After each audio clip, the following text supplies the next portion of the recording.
Welcome back into the Arrowhead Pride Rapid Reaction Show. I am Steven Serda, joined as always by my guy Rocky Magaña, Kramer Sansone in the background, helping us keep this thing moving. Kansas City Chiefs defeat the New York Jets on Sunday Night Football, 23-20, and Rocky, we got a lot to discuss after this game. And I think I know the reaction that there's going to be. Like, there's going to be some panic offensively for the Kansas City Chiefs after a performance like this. And it was an ugly, grinded out, hard fought win after the Chiefs looked like they were going to run away with this thing in the first quarter. Totally fall apart in the second quarter, kind of look terrible in the third quarter. And then they put it together in the fourth quarter and make just enough plays to come away with a win. But that's what you're supposed to do when you're a good team that's struggling on the road against a bad football team. And credit to the New York Jets tonight. We know their defense is spectacular. Zach Wilson, very underwhelming football player generally, but maybe had the best game of his entire NFL career so far tonight. So I'm not going to panic after this game by the Kansas City Chiefs, but there's certainly some cause for concern after this one.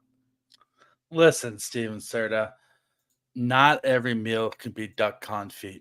Sometimes you got to eat your mother's meatloaf, but it fills your belly just the same, right? You know, it's not all going to be a masterpiece. It's not all going to be the prettiest thing in the world. Sometimes you just got to eat your meatloaf and move forward. Mahomes didn't have his best game. His fundamentals, it looked like his footwork was off. He was tossing off his back foot a lot, which causes a lot of throws to come up short. We'll talk more about the wide receivers and the ground game and the defense in this game. But yeah, because we won an ugly game, I can say good for Zach Wilson. Like I genuinely feel like I want Zach Wilson to succeed as a player. And so the fact that he had a good game, I actually feel pretty happy for Zach Wilson because we won. If we would have lost, I would have been MF-ing Zach Wilson and all my private chats with people until the cows come up. But because we won, I'm able to say, you know what? Good for that young man. He really put together a decent game. Yeah. Like the Jets shot themselves in the foot a lot of this game, but the Chiefs did too. Like this was a game where two defenses played pretty hard, and one offense played better than it should have. One offense didn't play as good as it should have, and both teams made mistakes. So I don't care about Zach Wilson succeeding at all. I think that's weird that you care whether or not he has a successful NFL career. I don't care about that whatsoever. Well, it's selfish, so I'll tell you this why. Because I am part of the draft community and I have a draft podcast, and I had Zach Wilson as my QB1 the year he came out. So it benefits me professionally if he turns out to be a good player. Okay, that makes sense. Okay, so it's all about your personal priors on Zach Wilson. Okay. So I think there's going to be a lot of conversation that comes out of this football game, Rocky. And I think some of it we're probably really not going to like. And obviously, Taylor Swift in attendance, Travis Kelce, like literally like the most famous NFL player in the world right now. And he's on a team with Patrick Mahomes. And all of this stuff is happening around the team. And there's all this publicity that is kind of on another world right now. And then you're playing on a standalone Sunday night football stage with the entire world watching. I'm sure the ratings for this game were absolutely insane, knowing that Taylor Swift was going to be there. And then she comes in with this kind of parade of celebrities, Ryan Reynolds, Hugh Jackman, Blake Lively, like Sophie Turner, like just an insane cast of people watching tonight's game and watching the Kansas City Chiefs beat the New York Jets. But I'm not going to talk about this in that way because I feel like there's going to be a lot of people talking about, like, is this stuff a distraction now? And you could have told me 2 weeks ago when this kind of first started circulating and happening that was going to be a way that people were going to go as soon as this thing turned in a negative way for the Chiefs. But we don't need to do that, Rocky, because we watch this team every single year. So there's a lot of people watching them right now that might not be locked in them each and every week the way that we always are. We know the Chiefs do this. They do this every single season. They have games like this where they play down to their competition.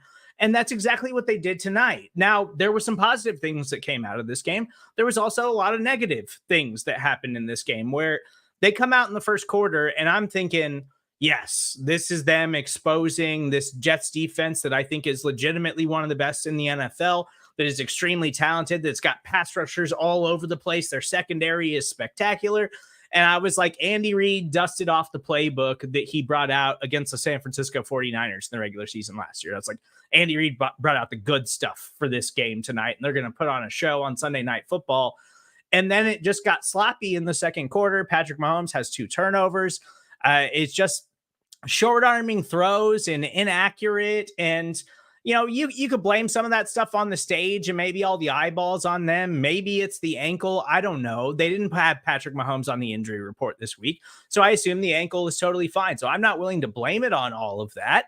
But it just kind of looked like this Chiefs team that we are used to, where they started out really great, and then we see them kind of play down to the competition when they get a little too full of themselves. And that's kind of my takeaway from this game.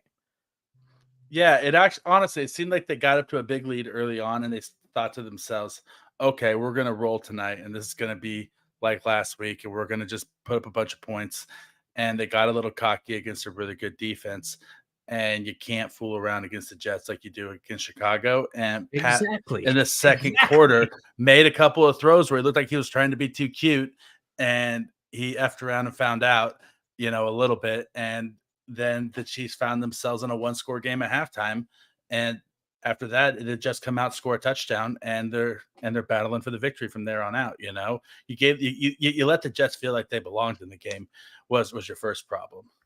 So, like, in the comment section right now, and I told you, Rocky, this was totally predictable. Like, I pointed this out 2 weeks ago when all of this started. It's like, it's all fun and games until they have a bad performance.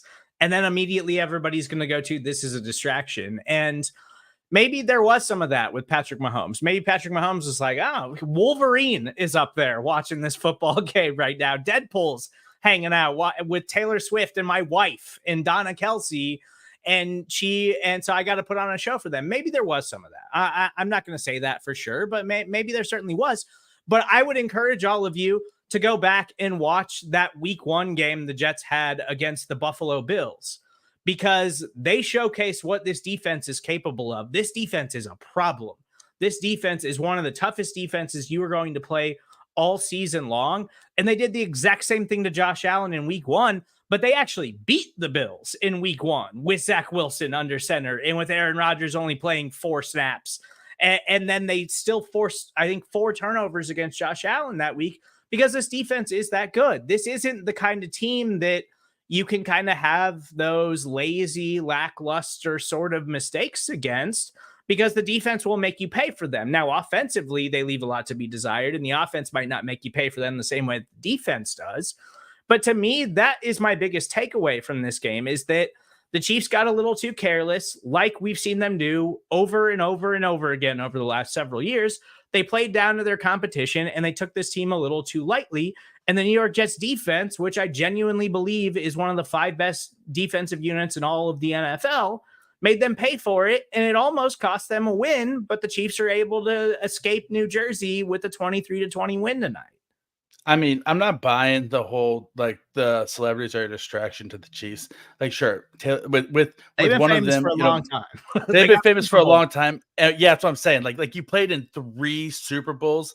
Patrick, like, you go to the Super Bowl, every single movie star that exists, every music star, every person who can afford $10,000 a ticket plus is in that stadium, and you're playing in front of them. So, like, the whole idea that they're starstruck by the stars at the game, I'm not buying. The one thing that I say that, and I'm still not buying, what I think would be more likely, is that Patrick Mahomes grew up idolizing Aaron Rodgers. Aaron Rodgers is his favorite football player of all time. He modeled his game after Aaron Rodgers. He's on record with Chris Sims saying this, and that he was looking forward to playing Aaron Rodgers before this is all before the season. And so then you come out and you're not playing against Aaron Rodgers and the Jets, but he's in the building, right? Like, you're like, the guy you grew up idolizing is in the building watching you play. Now, I still don't think that affected him, but I think that's more likely that Aaron Rodgers watching him affected him more than Blake Lively or Ryan Reynolds watching him, or like, it's Paul Rudd's at every single game. Let's you know what I mean? Like, yeah, Ant-Man is a regular in the Chiefs locker room. All right. Yeah. This isn't a new thing for them. Yeah, not at all. And so the starstruck aspect, I don't think about it. Kelsey did not play a bad game. They just had a game plan for Kelsey in the second half, and they said, you know what, we're going to shut down Travis Kelsey, and we're going to make the Chiefs wide receivers beat us. And that was their entire game plan. And that should be every team's game plan at this point against the Kansas City Chiefs. And Travis Kelsey could not get open. And then when he did get open, there was penalties on the play, you know? And so, like, no, like if Travis Kelsey would have gone out and dropped 6 passes and fumbled the ball twice, maybe. But that's not what happened tonight. That's not the storyline.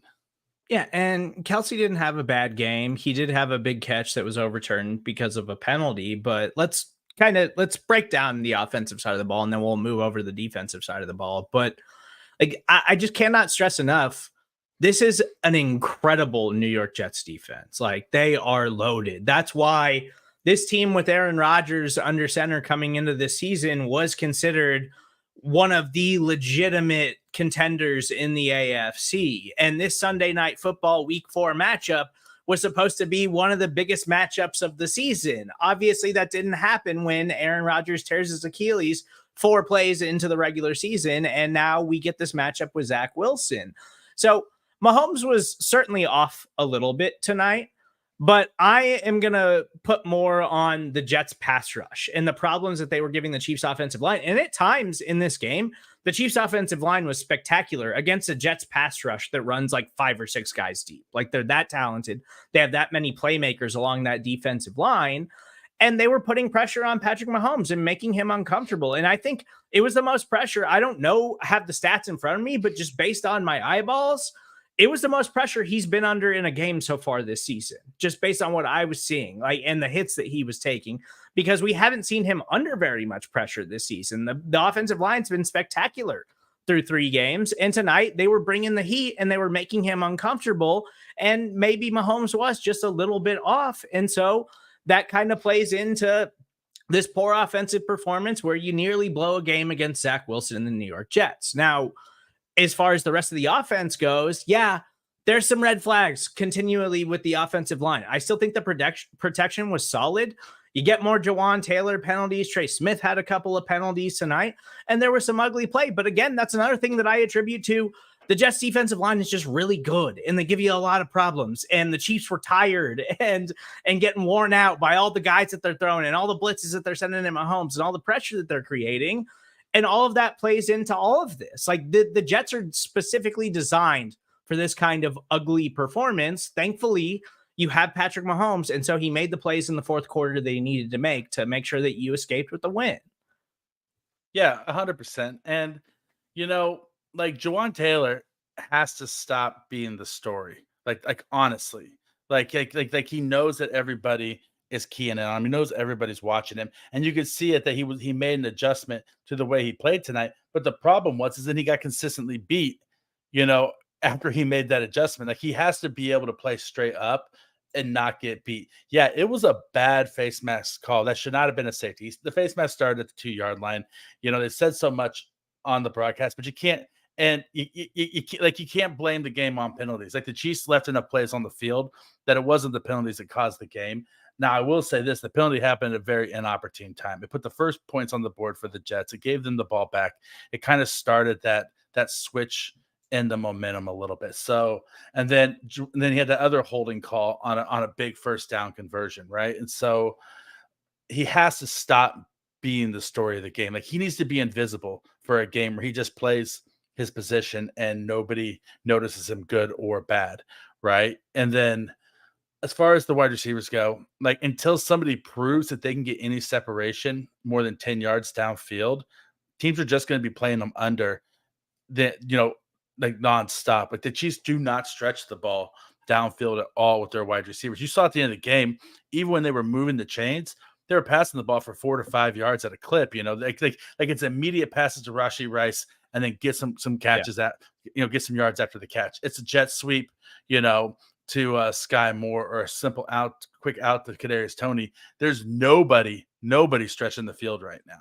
So let's unpack what you're kind of saying about the wide receivers, because that's something that I've highlighted the last few weeks on this show specifically. And We'll talk about Isaiah Pacheco and how tremendous he was tonight. Had the game of his life, returning to his hometown, New Jersey, and he was amazing. And I loved everything that we saw from him. So we'll discuss that, and we'll discuss everything that he was able to put together tonight. But the wide receivers are the biggest red flag for me right now. They're the biggest concern for me offensively for the Kansas City Chiefs, where we saw how important Travis Kelce is, and the ad-libbing and just the nonverbal communication, like just things unsaid, but they just know, intuition between him and Travis Kelce is something you just simply can't replace offensively for the Kansas City Chiefs. So having Kelce back in the mix after him missing week one, obviously tremendous for the offense. But I brought it up after week one. I brought it up after week two. I brought it up after week three. And it was apparent again tonight. The Chiefs right now in this wide receiver room that has all this depth and has all these bodies that we were all really optimistic for at the start of the season and during training camp, they got to get more out of those guys. And the biggest issue right now is, the Jets were bringing a lot of heat on Mahomes tonight, but overall, there was times in this game where they were protecting the hell out of Patrick Mahomes and giving him tons of time on that incredible 3rd and 22 run that he had in the fourth quarter to keep the game alive. Like, he had all day before he decided, okay, nobody's open and I got to take off. And that is a theme with this wide receiver room right now. They aren't winning one-on-one matchups and they aren't getting open down the field. Now, that was a problem early in the season last year too, but the Chiefs figured it out and they were super efficient and they were spreading the ball around and everything wound up working to where Patrick Mahomes goes on to win another MVP. So I'm not super stressed about that right now, but we're a month into the season now, Rocky, and week after week, we're seeing instances where protection's incredible, defense is keying on Travis Kelce, and the other guys aren't winning their one-on-one matchups. And that is a concern because you have to figure out how to make that work as the season moves on, and we haven't really seen them totally make that work yet. Yeah, 100%. And with the with the wideouts, like the thing that happened last year is that Juju Smith-Schuster started producing and became that chain mover that was opposite of Travis Kelce, that other big body receiver that they could send, 8 yards downfield on a 3rd and 7 and pick up the first down. And the only guy they have on the team right now who's really in that mold is Rashee Rice, but he's a rookie and he takes time to develop. And he's just not ready to be that guy yet. And so they need that guy who's that other chain mover opposite of Travis Kelce. Yeah. That way it frees up Travis Kelce on the other side. And then when you have two guys you got to pay attention to on 3rd and 7 or 3rd and 5, 3rd and 6, who's a chain mover, then that opens up the seams down the field for your other guys like MVS, and even Sky Moore, to break open a play. But they don't have that guy right now. They need at least one more guy who is a legitimate possession receiver, right? Like honest to God, like they need Adam Thielen on this team. Like they need a guy like that, and they just don't have him. So Patrick Mahomes hits 8 different pass catchers again tonight. And they have guys who can make plays here and there. I know MVS had a drop tonight, and I think that's kind of been the big problem through the first 3 weeks leading into tonight, is that it seems like Justin Watson and Marquez Valdez-Scantling are your two most reliable wide receivers. But we know exactly who they are as NFL players, right? Like, they can make some big plays down the field. They can make some splash plays. MVS has some moments where I'm like, where's that at 90% of the time? But you occasionally do it 10% of the time and you make incredible catches and you make these big splash plays and everything's great. But we know exactly who they are. They're inconsistent producers and they can make some big plays here and there, but they're not going to be able to do that consistently.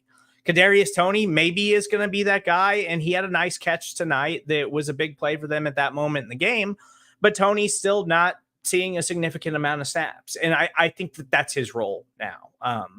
Just his inability to stay on the field. Like, I'm not convinced that the Chiefs believe they can deploy him for 80% of the snaps anymore. Like, I think that they legitimately believe, like, this is how we have to utilize him. And when he's on the field, we're going to find ways to get him the ball and try to get him to make impact plays.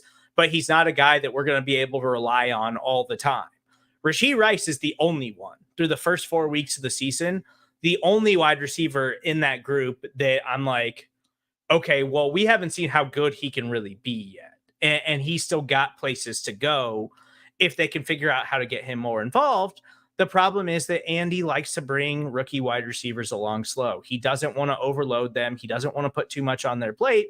But it's pretty clear right now that while they still don't have a guy who can, like you mentioned, an Adam Thielen, a guy who can legitimately get open just strictly off of his route running, who can, in those situations where they're double and triple teaming Travis Kelce, they have that guy who can win a one-on-one matchup and get open for you and make a play for Patrick Mahomes. Rashee Rice isn't that guy yet. But at least what we're seeing in Rashee Rice is that he's got a little more pop when you get the ball in his hands. And so he can step into that Juju Smith-Schuster role, hopefully a little bit. And as the season goes on, he can continue to progress that way. But it just kind of feels like they don't have an answer at pass catcher right now outside of Travis Kelce. But it seems pretty obvious to everybody that Rashee Rice could possibly be that guy if they're willing to deploy him more instead of this kind of rotation where they're just deploying 8 guys every single game and hoping for the best and hoping that there's enough plays to be had on the field offensively and they score enough points and the defense holds and they wind up winning a football game. Yeah, it almost looks like they're going to play 8 wide receivers or 8 different guys, throw to 8 different guys, and hope that each one of them makes 1 or 2 plays, and those are all going to add up to enough plays, right? Instead of having a few consistent guys. And with Kadarius Toney, I think you're absolutely right. He's just a weapon. Like, he's not going to be a consistent every down wide receiver in the NFL. His body won't hold up to it. He hasn't shown that he's consistent enough.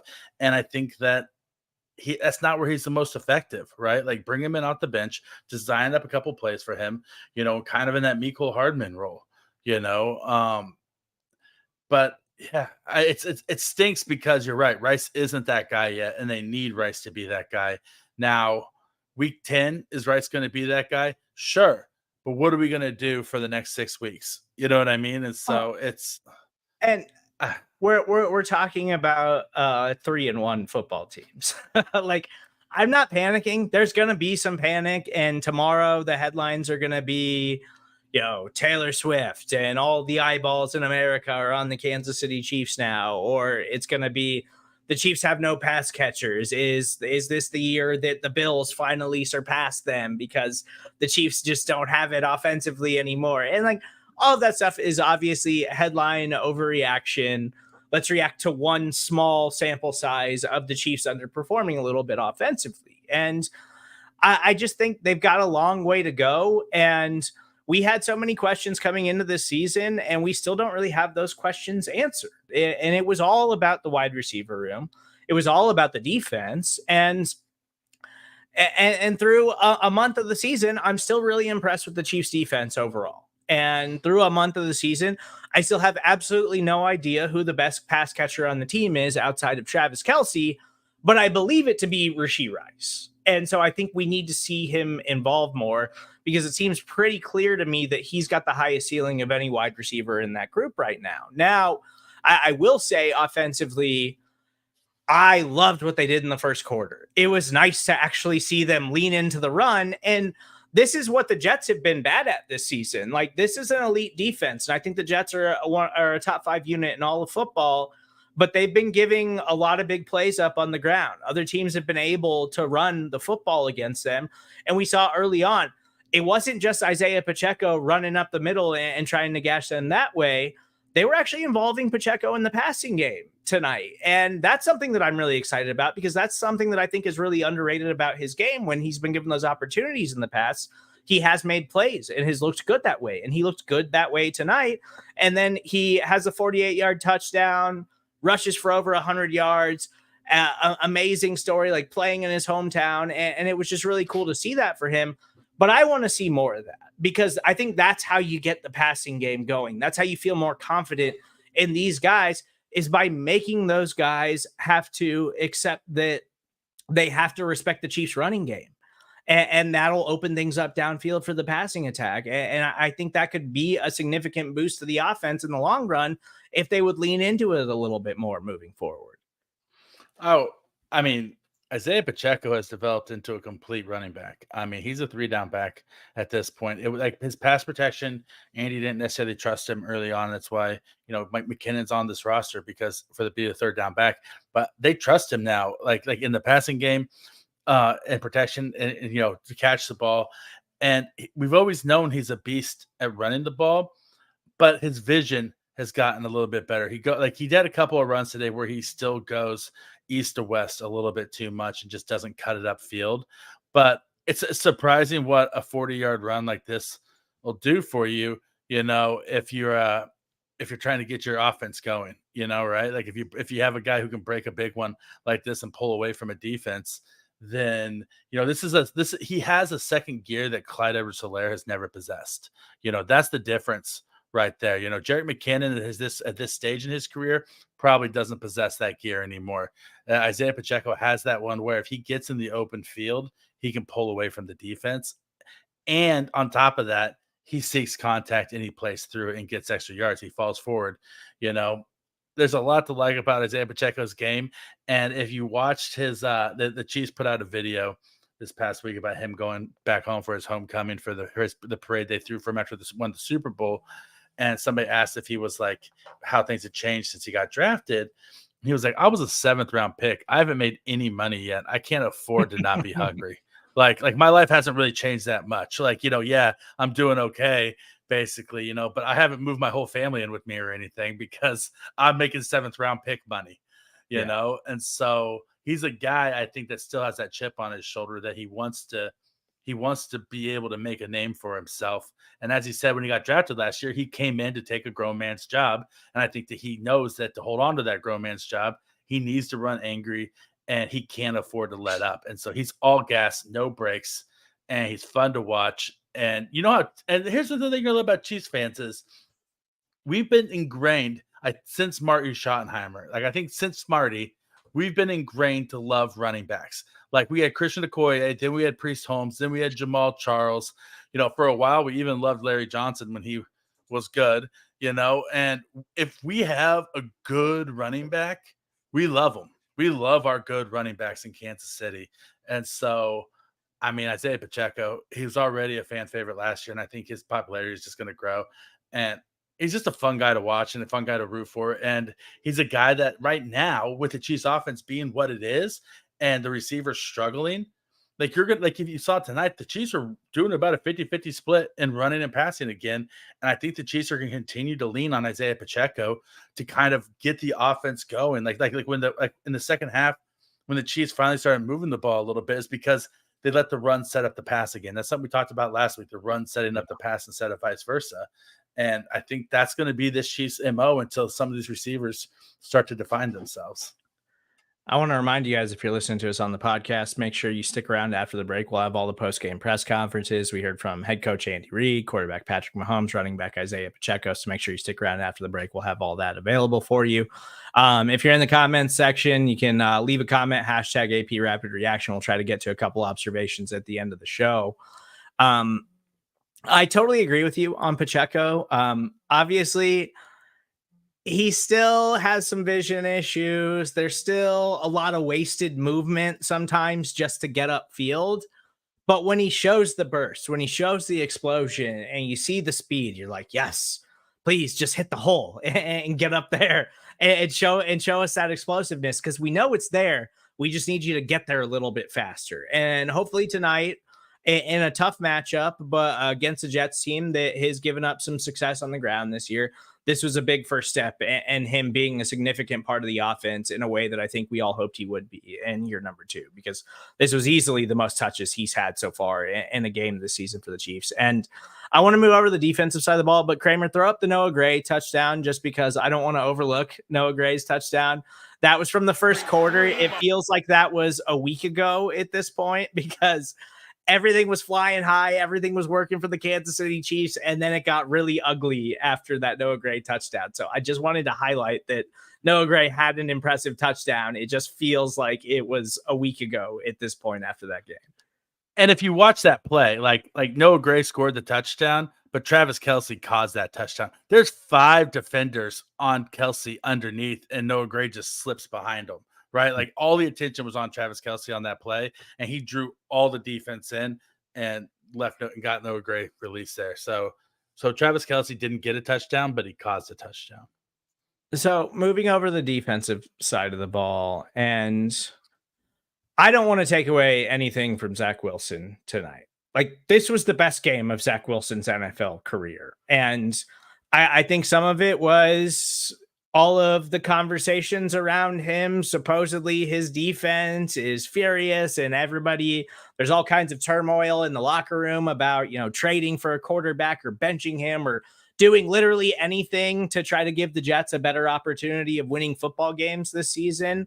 And Zach Wilson actually stepped up on a big stage tonight and made a lot of tough throws and was pretty accurate for the most part. But at the end of the day, when you have a bad football player, a bad NFL quarterback, you expect them to make mistakes. And he made mistakes down the stretch that cost the Jets this football game. Has a fumble that really wasn't even caused by anything. He just kind of dropped the football, and Tershawn Wharton scoops it up late in the fourth quarter, which was a turning point in the football game for the Kansas City Chiefs. But defensively, I'm not going to say that there's anything I'm concerned about coming out of this game. This certainly wasn't the sharpest Chiefs defensive performance of the season, especially after the first 3 weeks of the season. Like week 1, no Chris Jones. They look impressive, even in a 1-point loss to the Detroit Lions. And then the last 2 weeks, they've been just amazing and tremendous. They were eventually going to slow down. Like they weren't going to keep just totally dominating and manhandling every offensive line that they played. Like that was inevitably going to hit a wall at some point, and it did for a little bit tonight. But I still thought the Chiefs were bringing a lot of pressure on Zach Wilson early on in this football game, and they were impacting the plays in that way. They just weren't closing. Like it took them a while to finally get that sack, and even then, it was Mike Edwards coming up from the safety position to make a big play before they finally got their first sack, even though they were putting pressure on Zach Wilson early in the game. Yeah, I mean, George Karlaftis had a couple of sacks where he just like this one right here, like Zach Wilson just gets away from him, right? Like he's got Zach Wilson in the grasp, and Zach Wilson escapes. Like you got to finish those sacks. And Chris Jones, he did get a sack in this game, but I will say in the second half he started to look winded. He was out there a lot more snaps than he's been at any point this season, I think. And I think that he started to slow down in the second half a little bit. He wasn't coming off the snap nearly as quick enough as the offensive line was. He wasn't fighting quite as hard as he was in the first half, and so that's something that's going to happen when a guy holds out, though. Like he's got to get that football conditioning back. And the Chiefs came out and said they didn't think conditioning was an issue for Chris Jones this week. But I think condition is an issue for Chris Jones, if it's going to be a game where the defense is going to be on the field this much, and so I don't know. What do you think? I think he definitely looked tired, and we haven't even seen him like last season. I think at the end of the year, Chris Jones was playing like 95% of the defensive snaps. Like he just wasn't coming off the football field, but no offseason program, no training camp, limited snap counts in his first 3 games of the season. And we're just seeing that, like it's tasking and you get tired out there grinding. But I also think that the offensive performance played into the defense too. Like when Zach Wilson was looking good in this football game and making throws, I thought everybody kind of looked tired. I thought the secondary was playing tired. And because the Chiefs just kept they turned the football over, go 3 and out or whatever. The offense wasn't staying on the field for a long time. They weren't having these long sustained drives like we've seen them do to kind of give the defense a break. And so I think overall in the second half, especially, the defense was tired. They were worn out. Like we saw Justin Reed have some bad plays tonight. We saw Brian Cook have some bad plays tonight. Trent McDuffie even had one bad play against Alan Lazard, where Trent McDuffie has been elite so far this season, and Lazard made a good adjustment on the ball, and Trent McDuffie didn't make a good adjustment on the ball, and he got burned for it. I just think this was probably the most down game the Chiefs defense has played so far this season, but I think some of that just had to do with the flow of the game and the conditioning, like you were talking about overall. Like I just thought they looked gassed in the second half, and I'm not worried about them moving forward. I think this was just kind of one of those weird games where we talk about this team that plays down to their competition, and then the defense is gassed and they're not getting after Zach Wilson the way that we've seen them get after quarterbacks in the first 3 weeks of the season. And it all just kind of worked against them, but they still won the football game. And that's what good teams do. They find a way to win and claw and hang in there and beat these inferior opponents. And that's exactly what the New York Jets are. You're right. And with Trent McDuffie on that one bad play, he got turned around from the snap on that play. Like, I mean, Lazard had him spun around 2 or 3 different times. There was no chance that McDuffie was going to stop him on that play. But if you watch this game, speaking of McDuffie, the Chiefs are bringing him down on the line of scrimmage and run defense a lot. Like he has become like a run defender in their minds. They're almost deploying him almost like a safety in the box a little bit. There's nothing that Trent McDuffie can't do. I thought he played another outstanding game, absent of that one snap. And you make a good point about the condition on the entire defense. When you're a team that's used to the offense having 8-minute drives and having these long drives that go down the field and score on a consistent basis, and you have time to sit on the sideline to catch your breath, and then suddenly 2, 3, 4 times in the game they're going 3 and out, or they're having 5-play drives, and you're back on the field again, and the opposing offense is putting together 7, 8, 10, 12 play drives. Even if they're not ending in touchdowns, they're ending in field goals.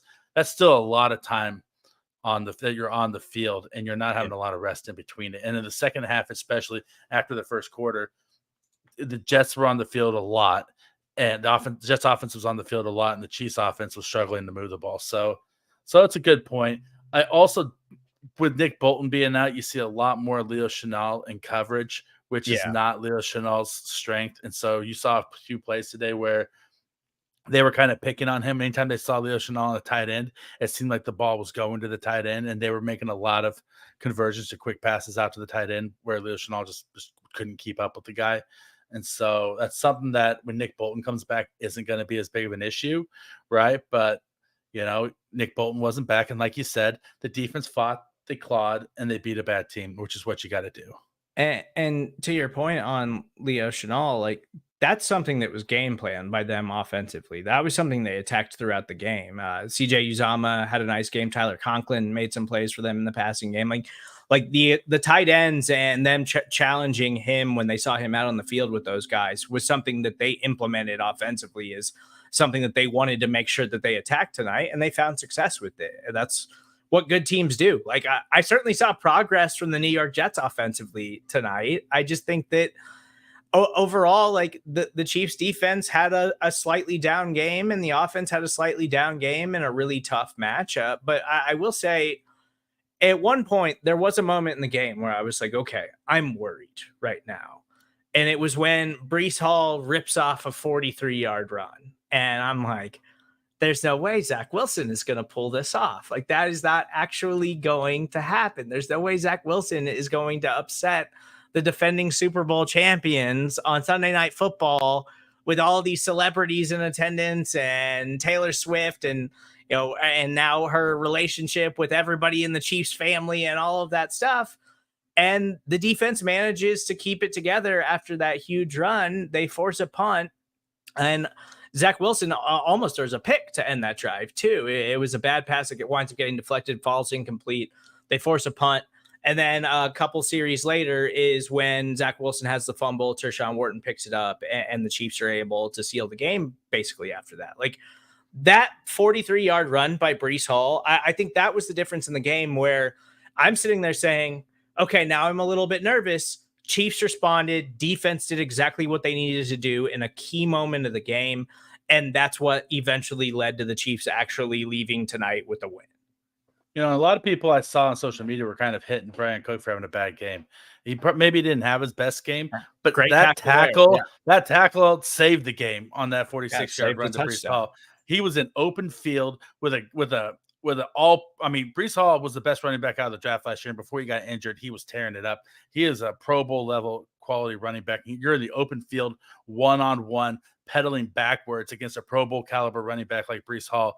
And you stick with him and make the tackle to save the touchdown.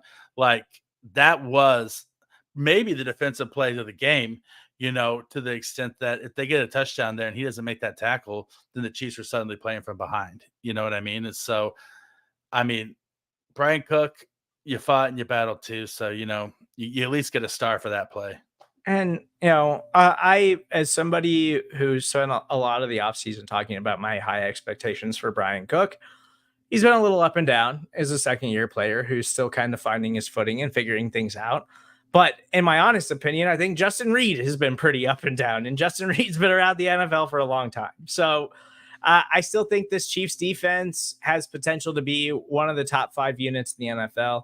I still think that they are that good. I still think that they're growing and figuring things out. And tonight was just one of those tough games. I still have plenty of faith in this team moving forward. And I still think that the Chiefs are one of the absolute best teams in football and one of the biggest contenders in the AFC. So I'm not too worried coming out of a 23-20 win where the Kansas City Chiefs are still 3-1. They finally sit atop the AFC West, and the schedule only continues to get better for them as we move along. They've got a tough stretch here in a couple of weeks, but coming up, it's pretty favorable for the defending Super Bowl champions in the Minnesota Vikings, whose defense looked a little bit better today, but we know their defense just isn't good and probably not going to hold up against Patrick Mahomes for the most part. Then you have the Broncos, who squeaked out a win against the Chicago Bears today, but they got decimated by Justin Fields in the first half. They let the Dolphins put up 70 points on them last week. I got no faith in that Broncos defense right now. Then the Chargers and the Broncos again before the huge game in Germany against the Miami Dolphins. So I think things are falling into place for the Kansas City Chiefs. And I think they're still figuring things out. But as long as they keep winning football games, I don't think we should stress about these kinds of performances all that much right now. I agree. I mean, it's the NFL. You're like the margin of error between a bad team and a good team is not that great. We're seeing that honestly with the Houston Texans. They were the worst team in football last year. But so I guess the Chicago Bears technically were, but they were arguably the worst team in football last year. Suddenly they get CJ Stroud, and now they look like a legitimate NFL team, who just blew out the Pittsburgh Steelers, right? Like in the NFL, the margin of error is not that big. And so any win is a good win, right? So I mean, yeah, they're still growing to do. It wasn't a perfect game. The Chiefs aren't a perfect team, but they weren't a perfect team at this time last year either. So just win in advance, baby. So let's get to a couple of comments before we get out of here. Again, I want to remind you guys, stick around after the commercial break. If you're listening to us on the podcast, we'll have all the post-game press conferences for you. Good pass rush, forces penalties. Bottom line, we went on the road against a top defense. Yeah, I feel like that's the only takeaway you should have in this game. And if you want to take something else away from it, it's the Chiefs' question marks at wide receiver are still there. And they don't have any man beaters right now. They don't have anybody who gets open in one-on-one matchups when defenses are keying in on Travis Kelce. But if you watch the first 3 games of the season, that hasn't changed. That's been something that stood out to me in every game so far this year. And they're still figuring it out. And I think that Andy Reid and Patrick Mahomes will get that figured out. But they need some of these guys to step up. And they need some of them to look like difference makers, because right now they don't have very many guys doing that. 100%. And I mean, you see all this, you see this all the time. Like you have these elite pass rushers, and they beat the best linemen in football all the time. Like a really, really good pass rush beats a good offensive line, like at the end of the day. And because the thing is the offensive line can do their job, 4 out of 5 times, but the one time that they mess up, that it's a minus 15 play. Right. And so it stands out so much more, than when the offensive line does their job. Yeah, totally agree. Would the Chiefs be better trading 3 of their wide receivers for 6th or 7th round picks to get them in rhythm with Mahomes? What is that going to do? No. Genuinely, what is that going to solve? I don't see how that fixes anything. That just makes the wide receiver room worse than it already is. Yeah, and like if you're gonna trade for like honestly, if you're gonna do any kind of trade whatsoever, you need a guy like T. Higgins to demand a trade and say, I don't want to play in Cincinnati anymore. He broke a rib today, so he's gonna okay. But you get the concept, right? Mike Evans or whoever, right? You need somebody to to demand that they don't want to play in this town anymore and they demand a trade. But even then, the Chiefs are going to have to give up a first or second round pick to get a guy like that. And it's one of the deepest wide receiver classes we've seen in years coming up in 2024. It is packed full of dudes, And like actual dudes. and I will say, for the people that are still like hopeful that the Chiefs are going to make some kind of big splash trade or something like that, I think this is the squad. Like I think this is the team. They've got a lot of decisions to make this offseason about future contracts for this team right now. And I think that they are focused on trying to win with the team that they have. So I am not going to be talking about the Chiefs trying to trade for a wide receiver or do anything drastic at the trade deadline this year. I just don't think it's going to happen.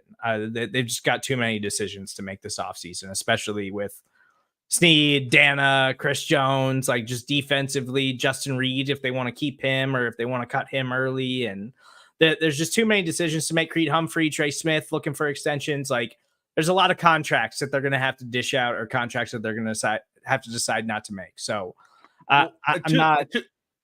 To that point, that may just be a long-term thing with the contracts that they've already dished out to Mahomes and other people, that they're going to have to draft wide receivers and develop them because they're not going to be able to play in the free agent market on these guys. And early returns on Rashee Rice are promising. Like, I'm not panicked about it because Rashee Rice looks good. Like, he's just not getting that many opportunities.